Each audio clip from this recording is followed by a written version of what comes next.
Halo pemirsa, senang sekali program Hot Ekonomi kembali menyapa Anda pada hari ini. Program yang mengupas isu-isu menarik dan terhangat mengenai ekonomi Indonesia. Bersama saya Kevin Degan, inilah Hot Ekonomi.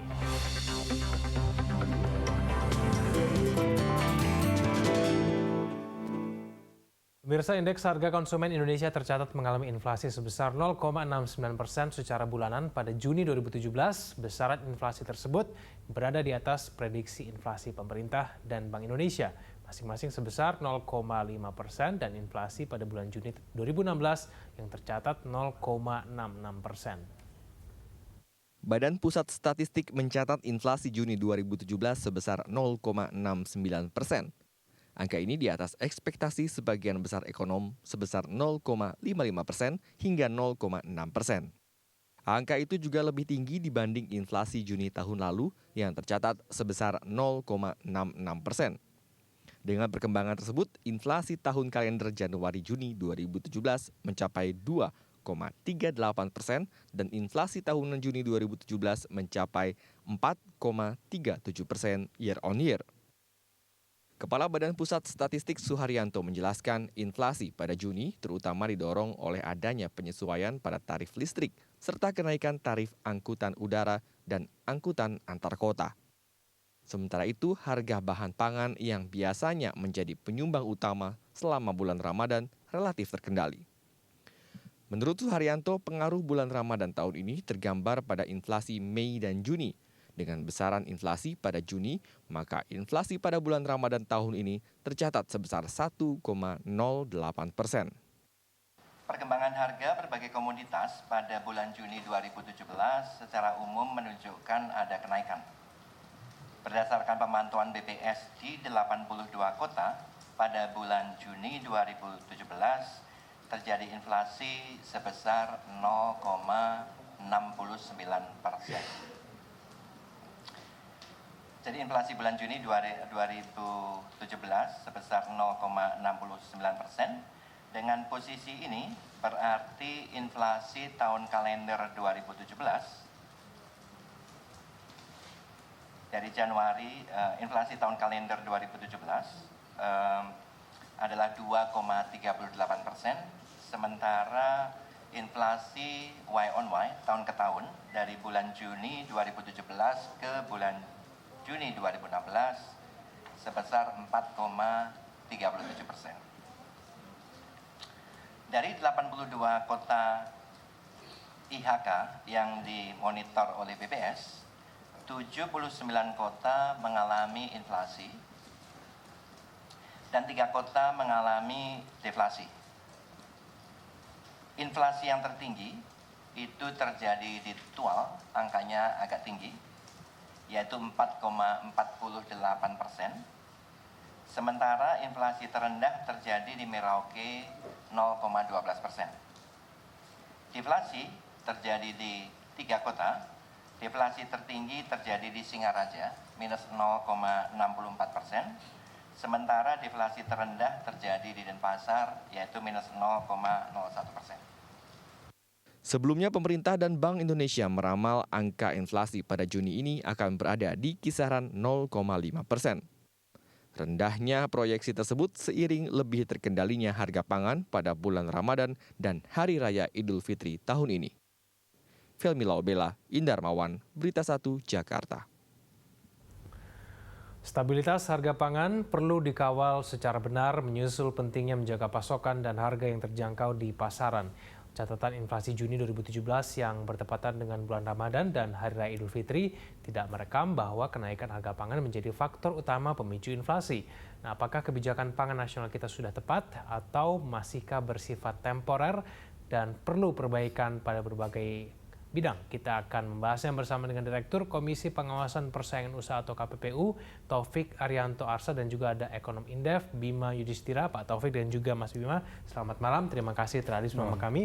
Saya mungkin kepada Mas Bima dulu. Mas Bima, BPS sudah mengumumkan indeks harga konsumen Indonesia inflasi sebesar 0,69%. Besaran tersebut ada di atas prediksi pemerintah dan juga Bank Indonesia sebesar 0,5% dan juga inflasi pada Juni 2016 yang tercatat 0,66%. Catatan Anda besaran inflasi kita pada bulan Juni seperti apa, Mas Bima? Saya bisa sebut bahwa fenomena yang terjadi dari Mei hingga Juni ini di tahun 2017 sebagai anomali inflasi. Kenapa disebut anomali? Inflasi yang tidak biasa. Seperti biasa, inflasi itu selalu dimulai dari naiknya harga bahan pangan terutama. Tapi harga bahan pangan ada kenaikan tapi 0,69%. Sementara penyumbang yang paling besar transportasi 1% lebih. Tapi yang menarik adalah harga yang diatur oleh pemerintah. Di situ ada komponen listrik, gas, kemudian air, PAM naik juga. Itu sumbangannya sampai 0,75% setelah itu. Artinya ini salah satu sumbangan yang sebelumnya dalam lebaran-lebaran tahun sebelumnya hampir tidak pernah terjadi.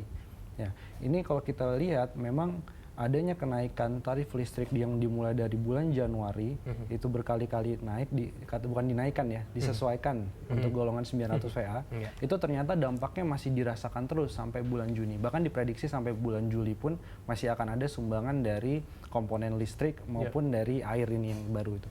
Nah, di sisi yang lain, kalau kita cermati juga tentang harga yang diatur oleh pemerintah, itu secara kumulatif dari mulai bulan Januari sampai kemudian bulan Juni ini sudah menyentuh angka 7,8% ya. Ini tertinggi selama 3 tahun terakhir. Artinya selama tahun 2017 satu semester di awal ini, sumbangan dari harga yang diatur pemerintah atau administered price ini lebih dominan dibandingkan volatile food ataupun harga pangan. Nah, saya tidak menyebut bahwa harga pangan yang rendah tadi, begitu ya, inflasinya hanya 0,69% untuk bahan pangan, itu disebut sebagai terkendali. Tetapi jangan-jangan inflasi ini kan didasarkan pada 2 komponen besar ya. Inflasi yang didasarkan pada permintaan yang naik, demand pull, atau inflasi yang didasarkan pada cost push. Artinya ada dorongan dari biaya produksi maupun distribusi. Nah, selama kita lihat dari Januari bahwa konsumsi rumah tangga ternyata terus mengalami perlambatan, artinya dorongan dari permintaan itu tidak terjadi. Yang terjadi justru kalau ada pun inflasi itu lebih disebabkan oleh dorongan dari proses produksi dan distribusinya. Jadi inflasi pangan bukan terkendali sebenarnya, tetapi karena permintaannya yang melemah. Tapi kalau misal kata dari Kepala BPS, inflasi Ramadan Lebaran lebih terkendali kalau dibandingkan dengan 3 tahun sebelumnya. Nah ini gimana? Menurut Mas Bima sebetulnya ini idealnya seperti apa sih kalau kita bicara mengenai inflasi pada bulan Juni, khususnya kalau misalnya kita bicara mengenai inflasi Ramadan. Ini bagaimana Mas? Ya itu kita bisa bilang 3 tahun sebelumnya masih sekarang lebih baik gitu ya. Tapi kita juga bisa bilang bahwa dibandingkan tahun sebelumnya inflasi ini salah satu yang tertinggi. Tahun sebelumnya kan tadi disebutkan 0,66% di bulan Juni. Nah ini menandakan pertama bahwa bisa jadi pemerintah hanya sekedar memberikan klaim inflasi terkendali, tetapi inflasi tidak hanya dilihat dari kebijakan pemerintah saja yang punya kontribusi, tetapi bagaimana dari sisi daya beli masyarakatnya yang memang sedang lemah.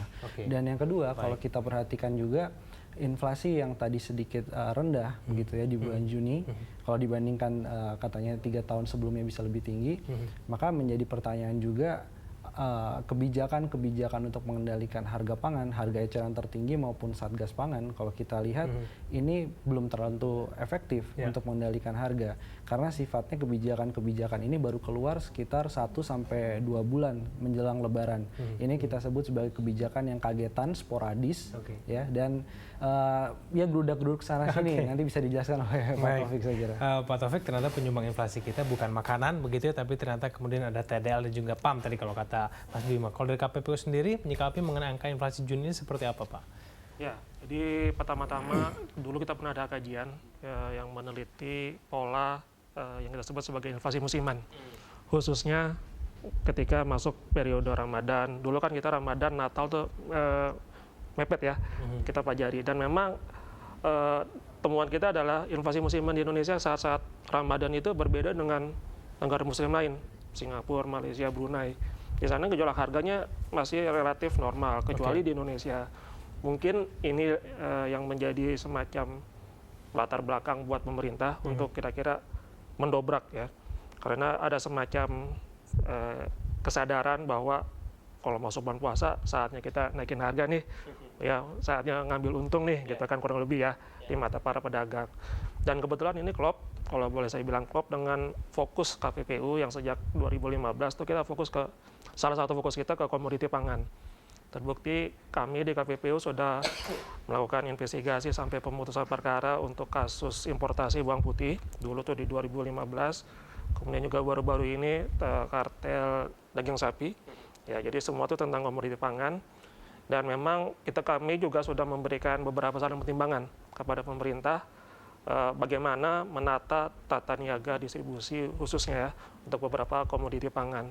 Karena memang kami lihat gejolak harga ini memang nggak bisa dilepaskan dari tata niaga yang masih kayak tadi Mas Bima sampaikan temporer ya, kurang lebih seperti itu. Oke, tapi kalau menurut Anda mengenai hasil kerja dari tim Satgas Pangan maupun dari upaya-upaya pemerintah untuk kemudian membuat tata niaga ini lebih baik, khususnya pada saat menjelang Lebaran kemarin, menurut Anda lebih baik tidak sebetulnya, optimal tidak sebetulnya kinerja mereka? Karena kebetulan KPPU itu menjadi bagian dari tim Satgas Pangan, mungkin lebih kredibel kalau Mas Bima yang menjawab ya. Cuma kalau dari kami kebetulan memang kita bergerak serentak, Pak. Jadi di pusat sampai di daerah, kami punya beberapa kantor perwakilan daerah itu serentak turun, dikoordinir oleh di masing-masing Polda juga. Intinya sih kita ingin memberikan stok terapi ke pasar ya, ke distributor, ke retailer bahwa sekarang Anda lo diawasi ya. Kita ingin memastikan pasokannya lancar. Itu dulu. Jadi kalau dari KPPU, concern kita adalah jangan sampai ada sekelompok distributor atau pedagang yang menahan pasokan ya, sehingga di pasar nggak ada tuh barang, harganya naik ya. Kalau itu menjadi domain kami, isu persaingan. Kalau di luar itu mungkin isunya pertanian, perdagangan ya. Dan memang alhamdulillah dari beberapa kali sidak sampai kita cek ke gudang dan sebagainya, memang ada beberapa titik di mana terjadi penumpukan beberapa komoditi yang sempat naik itu harganya. Dan setelah kita bapak-bapak dari kepolisian turun tangan, melancarkan arus distribusinya, ya alhamdulillah walaupun terjadi kenaikan harga ya, tapi masih dalam batas toleransi kurang lebih. Oke, baik. Kita akan lanjutkan dulu, kita di segmen selanjutnya. Pak Taufik, kita jeda dulu. Pemirsa Hot Ekonomi akan segera kembali.